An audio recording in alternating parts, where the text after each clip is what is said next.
ibihugu byose bifitaniye imipaka n'igihugu ca Kongo uko ari 9 canke birenga. Rero Burundi ifise ibibazo kubera nibaza ko turwaye mu mitwe. Ishure ry'abarundi bose ni ishure ribategurira guca bugufi, guhariranira, gusubiza hamwe iterambere hamwe no kuroranirwa. Tubandanye urugendo maze tugaruze umunezero Satani yatunyaze. Mu misi heze twari twababwiye yuko iyi nkuru tuzoyigarukako. Mbega vyari vyavuye kuki kugira ngo tuvuge yuko iyi nkuru tuzoyigarukako? Twaheruka kubabwira umugani w'abahebiyake. Twarerekanye ukuntu igipolisi c'u Burundi carengeye ku bitoro biva muri Kongo kikabifata, abarundi bakaburiramwo n'abakongomani bakaburiramwo, kandi abakongomani bariko baradufasha kubera tuzi igitoro. Twarababwiye ingene vyatanguye, ingene batanguye kubiyegereza buke buke, ngo aho nimuveho, ngo nimuze ngaha ari systeme zo kugira ngo babafate neza, hanyuma vya bitoro babitwara iyo bagomba. Ubu rero ibitoro murabona yuko imodoka z'igipolisi zariko zirabikura aho bari babipanze, nta wuzi iyo bari babitwaye. Aha rero mwarumvise yuko abarundi bobo bimyiza ibamfu bati none umuntu twahora dukora babona ntihagire ico batubwira, bakadutoza n'amakori ya komine, ni kubera iki bafasha ibintu vyacu. Uno munsi rero tugomba twumve yuko muri iyi nama rukokoma bagize hamenyekana abo barafashe iyo ngingo y'ukunyaga ivyo bitoro vy'abakongomani n'abarundi. Ariko ikibabaje, ibihugu byose bifitaniye imipaka n'igihugu ca Kongo uko ari 9 canke birenga. Rero Burundi ifise ibibazo kubera nibaza ko turwaye mu mitwe. Naha rero ngomba mfatire mu cigwa cuno musi. Nivyo siwe gusa avyiyumvira, na jewe birakunda kunshikira nkiyumvira ntebagabo, none vy'ukuri abarundi twoba dukomeye canke turagwaye? Nta barundi vy'ukuri turakwije mu mitwe? Nta barundi vy'ukuri turi bijuju? Umuntu yitwa Morgan Freeman n'umuntu azwi cane w'umukinyi w'amareresi, akaba ari nawe yakinye ni filme yigana ubuzima bwa Mandela. Niwe yatanze indangura kintu y'ubujuju. Aravuga ati ubujuju nukumenya ukuri ukakubona ariko ukaguma wizera ibinyoma. Ivyo vyavuzwe na Morgan Freeman. Kumenya ukuri ukakubona ariko ukaguma wizera ibinyoma, ngiyo indangura kintu y'ubujuju. Rero ncangaruka nkibazani, none aha barundi vy'ukuri turakwije mu mutwe? Aha barundi vy'ukuri ntituri bijuju? Ngoma nerekana ibintu 10 vyerekana ko abarundi dusa n'abadakomeye neza. Mbere, abarundi tuvuga ururimi rumwe, dufise imico imwe, dufise akaranga kamwe, tuba hamwe, turi ubwoko bw'abarundi. Uko nukuri. Mugabo turihakana ko turi abarundi, turihakana ko turi ubwoko bw'abarundi, tukavuga yuko turi ubwoko bw'abahutu, turi ubwoko bw'abatutsi, turi ubwoko bw'abatwa. Tuvuze ko hari ubwoko bw'abahutu, abahutu bategerezwa kuba bafise ururimi rwabo, abatutsi bategerezwa kuba bafise ururimi rwabo, n'abatwa bategerezwa kuba bafise ururimi rwabo. Gabo izo ndimi ntaziriho. Rero tuvuze yuko mu Burundi hari ubwoko butatu, abanyamahanga usanga bafise nk'ubwoko 60 bavuga izo ndimi nyene, baraturaba bakitwengera bati none aba bantu barakomeye mu mitwe canke? Kuri ugerageje gukoresha ubwenge ukabona yuko abarundi hari ikintu tubuze, ukabona yuko abarundi tudakomeye neza. kandi ivyo bintu bikabandanya bidutera ingorane, tukabandanya dutotezanya, tukabandanya duterana amajambo kw'ivyo bintu. Ni ukuvuga ngo tukihakana ico turi, tukemeza ico tutari. Ubwo rero nibaza ko ari ubugwayi bwo mu mutwe, ubwo nibaza ko ari ubujuju. Ubwa kabiri, igihugu c'u Burundi kirafise amategeko akigenga. Itegeko rya mbere rikigenga ni ibwirizwa shingiro. Ibwirizwa shingiro riratomora neza ko Umurundi abwirizwa kubaho neza, abwirizwa kubaho mu mutekano, abwirizwa gukingirwa, abwirizwa kubaho mu mahoro. Ariko hariho abantu bigize ibikoko, itegeko yose barayahonyanga, harimwo na rya bwirizwa shingiro, biba ivyofashije abarundi bose, barabinyonora, bavyegeraniriza ko, babirunda ahantu, ibindi babitwara mu mahanga, mugabo abarundi tuguma turaba nk'intama, byose barikorera n'uburyo bwodufashije kwiyunguruza baratwara. Abarundi tuguma twihoreye. Mbega aho ndavuga nti none ngaha abarundi turakomeye neza. Umukuru w'inama nshingamateka Gerard Ndabirabe yaravuze ati n'Imana yaravye iti abarundi ndabahaye ibintu nta nico vyo bamarira kuko ntibagira ubwenge.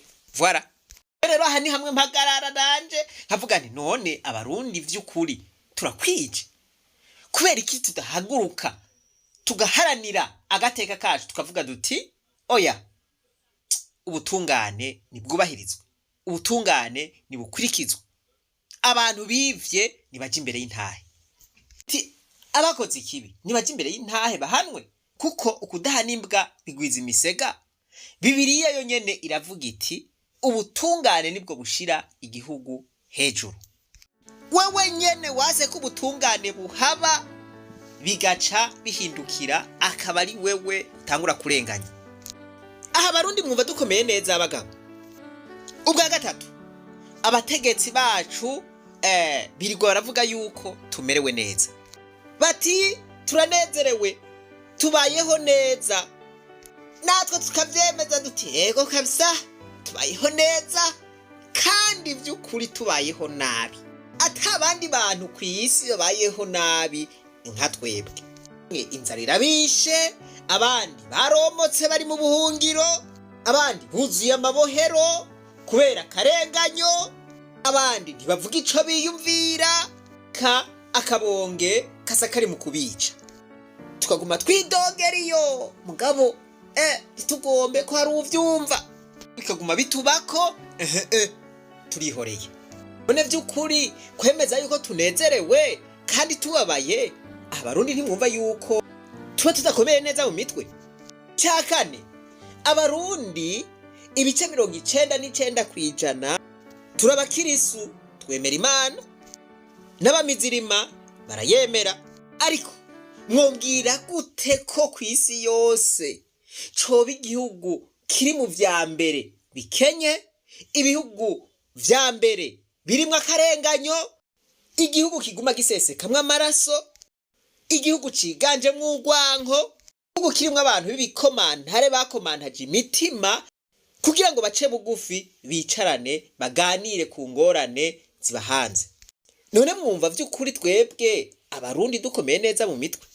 Icya gatanu, twirirwa turaririmba ko mu Burundi hari amahoro, ari igihugu nyabagendwa, ko atankoho zikivuga, ego tukirengagiza yuko ata gihugu kibamwe amahoro kitarimo ubutungane.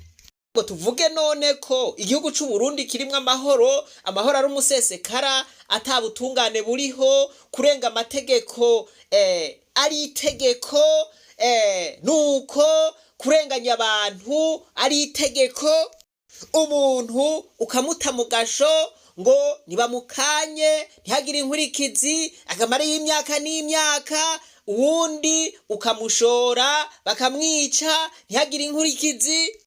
None aha abarundi vy'ukuri turakomeye mu mitwe. Hari amahoro ashobora kuba mu gihugu, igihugu cuzuyemwo ibintu nk'ivyo vyose. Icya gatandatu, hariho abantu abategetsi bakomeye barushe bita injavyi. Abo bantu ivy'igihugu vyose baravyiherereza ko, baravyiba bakabinyonora atacamira. Abo bantu akaba aribo bakomerwa amashi, abo bantu akaba aribo bavugwa yuko bakunda igihugu, akaba aribo baguma bahabwa amabanga hambaye mu gihugu, ariko uwuhirahiye akerekana ayo manyanga, akerekana ubwo bube gito, niwe aca ahinduka umwansi w'igihugu.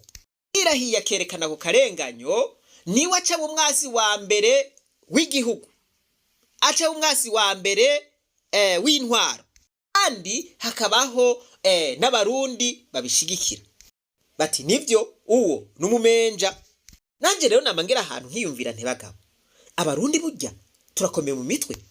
Ikindwi, abarundi turica bene wacu, abarundi turahohotera bene wacu, abarundi turangaza bene wacu, abarundi turatoteza bene wacu, abarundi turanyuruza bene wacu. Ivyo vyose tukabikora kumvo za politiki. Hari abantu kanaka bagomba gushika ku nyungu zabo badutumye, bagenzi bacu tukabakura ko amazosi. Usi ku munsi ibiziga hariya, uri bitowe mu mazi, uri bitowe ku misozi vyanamye, uri bitowe biza vyarasangutse. None abarundi turacafise bwabo umuntu, turacafise bwabo umuntu muri twebwe, aho naco tubuze mu mitwe yacu. Nani kuragiza, gutoteza, gutuza abokoze imigambi myiza y'igihugu, incabwenge z'igihugu zose ukazigizayo. Zo ncabwenge zigaca zija gukorera mu bindi bihugu. Nguvu zabo ubwo bwenge akaba ari byo biteza imbere ibindi bihugu. Igihugu c'u Burundi naco kikaba icambere gikenye kw'isi. None bagabo, uwo twita abadakomeye mu mitwe yoba yihenze. 9, uburyarya bwuzuye mu mitima yacu, kwerekana ko dukunda igihugu kandi tucanga, tukavuga ko dukundana kandi twankana, tukahimbaza umunsi mukuru w'ubumwe, tukavuga ibintu vyiza kandi vy'ukuri atabumwe bugaragara ko dufise. Vyaratunaniye ko twicara hamwe nk'ubwo bumwe, nk'ubwo rukundo, nk'uwo mwumvikano, tukigira hamwe umuti w'ingorane zose dufise. Kantu nkiyumvira nti none wa mugana abakurambere baciye ngo ibigiye inama bigira imana, bwari ububeshi canke ni twebwe tudakomeye neza mu mitwe? 10, kwitwaza imana tukaguma tuvuga imana ngo twashize imana imbere, mugabo dukora amabi yose abaho, akarenganyo, ubusuma, gukomantaza imitima, ugwanko, amacakubiri. Aho vy'ukuri turakomeye mu mitwe, ubu si bwa bujuju. Reka mvuga 11 nje ndangiza sinda barambire ko dutegura amatora ku nguvu. Ayo matora yategerezwa kujamwo abarundi bose, ayo matora yategerezwa kuba yumvikanyweko, ibintu vyose bikaba ku mugaragaro, bikaba mu muco, uwo abanyagihugu bizeye agatogwa, uwo batizeye ntatogwe. Ko tukabandanya dukoresha inguvu kugira ngo ayo matora abe, twishikire ku nyungu zacu gusa, tukibagira yuko amatora yamatuma ibintu biparangana mu Burundi. Ntihagire n'umuntu n'umwe asubira kwiyumvira kuja mu Burundi kubera ibintu biba vyabaye nabi. None vy'ukuri tubandanije ingendo, ubu ntibuzoba ari ubujuju bwo ku rwego rwo hejuru. Tuzogenda tuvuge ngo turakomeye mu mitwe twebwe abarundi. 12, ugwaruka umengo ni impumyi, ivyo bintu vyose umengo ntirubibona, kandi ingaruka z'ivyo vyose navuze bigwa kugwaruka. Ubu biragoye ko ushobora kumenya umuntu ari mukuri n'ubutari mukuri. Wibaza ko ari mukuri, hari uwo wibaza ko muri kumwe, mugabo agomba ukuntu aguca mu mizi, akakwimba, akagushora.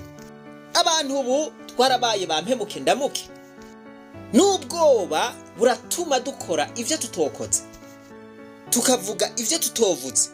Ewe kubw'ibi vyose mvuze, birashika nkagira umubabaro mwinshi cyane. Kubw'ivyo vyose je nemeza ko hari ibintu bibiri, kimwe muri ivyo nico kizokiza Burundi.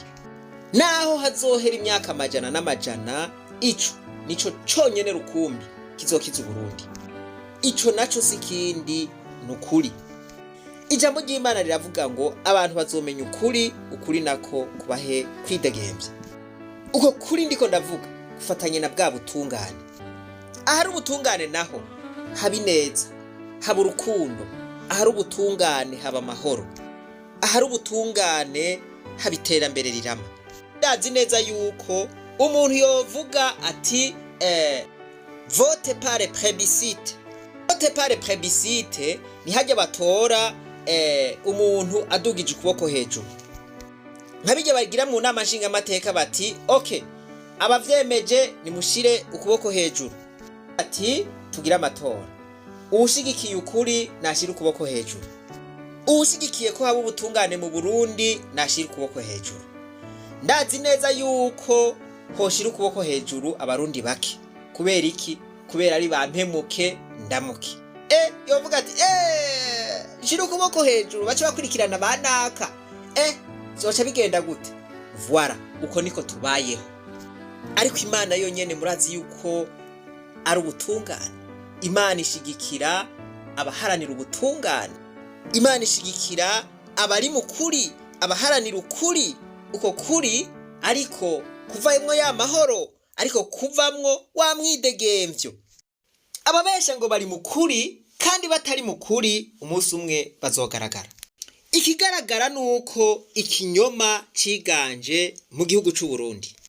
Kandi ahari ikinyoma haba ubwoba, ahari ikinyoma haba ubuja, ahari ikinyoma haba ubukene, ahari ikinyoma haba kubaho nabi, ahari ikinyoma habaho umwijima, ahari ikinyoma haba gutakaza ivyizigiro. Uwo mwijima rero ndizera ko umunsi umwe uzotsindwa n'umuco. Ndizera ko umunsi umwe hazobaho urunganwe rw'abarundi bavuga bati oya twebwe turi ku ruhande rw'ukuri. Nivyo birakwiye. Perezida George Washington yatwaye leta zunze ubumwe za Amerika aravuga ati ukuri vyanka vyakunda gutegerezwa gutsinda ahari umubabaro hakaba umuco.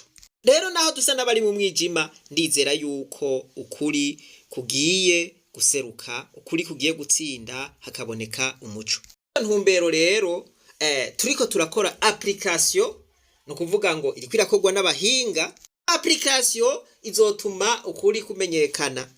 Iyo application izoba ifise security, umutekano, uyigiyemwo nta uzokubona, uri muri systeme wenyene ni wazokubona. Hazoba hariko formulaire wewe nyene wiyuzuriza. Nimba ushigikiye ukuri winjire muri application, ushigikiye ikinyoma nta muntu numwe azogukomakoma. Duheze rero turabe abarundi koko bifuza yuko igihugu c'u Burundi gikira. Abarundi koko bifuza ko igihugu c'u Burundi kibamwe umuco, kikabamwe amahoro, kikabamwe iterambere. Kinyoma caguma kinesha ukuri, ni ikinyoma caguma gitsinda ukuri, aho tuzogomba duhebe. Ni umwijima waguma unesha umuco, aho tuzogomba duhebe. Ariko principe ni yuko vyanka vyakunda umuco utsinda umwijima, ukuri gutsinda ikinyoma. Ukabesha rimwe, ukabesha kabiri, ukabesha gatatu na gatanu ukakabesha, ariko ntiwamubesha ibihe vyose. Ukuri kurateba kugatsinda. Undi atazoba ari mu ruhande rw'ukuri, azoba ari mu ruhande rw'ikinyoma. Iravuga ngo hahiriwe abaharanira amahoro, hahiriwe abaharanira ukuri, hahiriwe abaharanira ubutungane. Mu Congereza babita ba peacemakers. Tunganwe rero ko baharanira amahoro, ko bashigikira ukuri n'ubutungane, niko twifuza yuko ruvuka. Ukuru w'igihugu ati kandi yumvira yuko habaho ugwaruka rutiyumvira nkuko twiyumvira kabisa. Ugwaruka shaka ko turema ugwaruka rushasha, uruvyaro rushasha rudafise ivyiyumviro vy'iwacu. Ugo ruvyaro rushasha je ndizera ko ari uruvyaro rushigikiye ukuri, uruvyaro rushigikiye ubutungane, uruvyaro rushigikiye amahoro n'iterambere birama ku barundi bose. Mu vy'ukuri murumva yuko ayo maraso mashasha akenewe. Ko rero ibintu bigiye gutonganuka, jewe ndizeye yuko umuco ugiye gusumbya inguvu umwijima. Iyo ntumbero twifuza kubaterereza umuntu wese muco ashoboye mu buryo Imana yamuhaye aterere kugira ngo dushobore kuronka iyi application. Iyi application irazimvye ariko murumva yuko izotugirira akamaro kanini.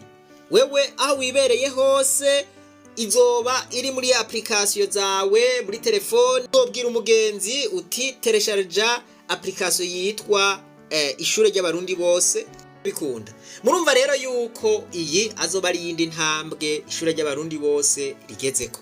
Nico gituma dukeneye intererano yanyu uko yoba ingana kose. Itafari, nimba ari inkingi, nimba ari umuryango, nimba ari idirisha, nimba ari umusumani uzogura, voilà, mugabo ugira uti jewe mu ishure ry'abarundi bose iyi nkingi nije nayitereye. Abwiye mwese ngo mubikore kuko mwese ntivyoshoboka ko mubikora.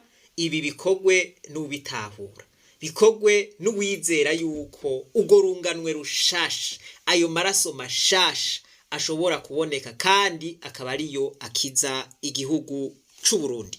Igihe tuvuga duti izi ni intwari zafashije kugira ngo abarundi dushobore kugaruza umunezero Satani yatunyaze. Ngo mu ntango z'ukwezi kw'icenda kuva ku itariki ya mbere gushika kuri 5 ico gikorwa kizoba carangiye, application izoba yabonetse. Ubwo butumwa nari ndabafitiye uno munsi.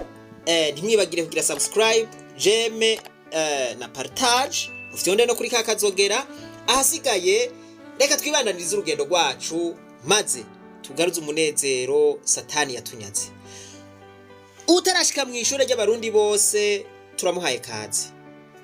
Naho ijoro ryoba rirerire gute urateba bugaca, umutwenzi ugatamanzura. Birashika ibibazo mu Burundi bikaba ari vyinshi, umwijima akaba ari mwinshi.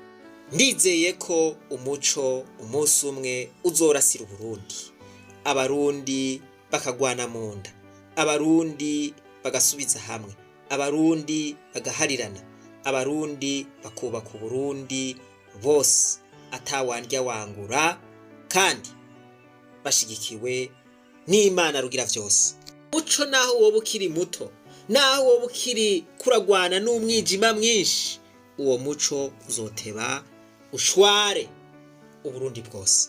Uwo muco rero ni jewe, uwo muco ni wewe, kuko Bibiliya ivuga ngo muri umuco w'isi.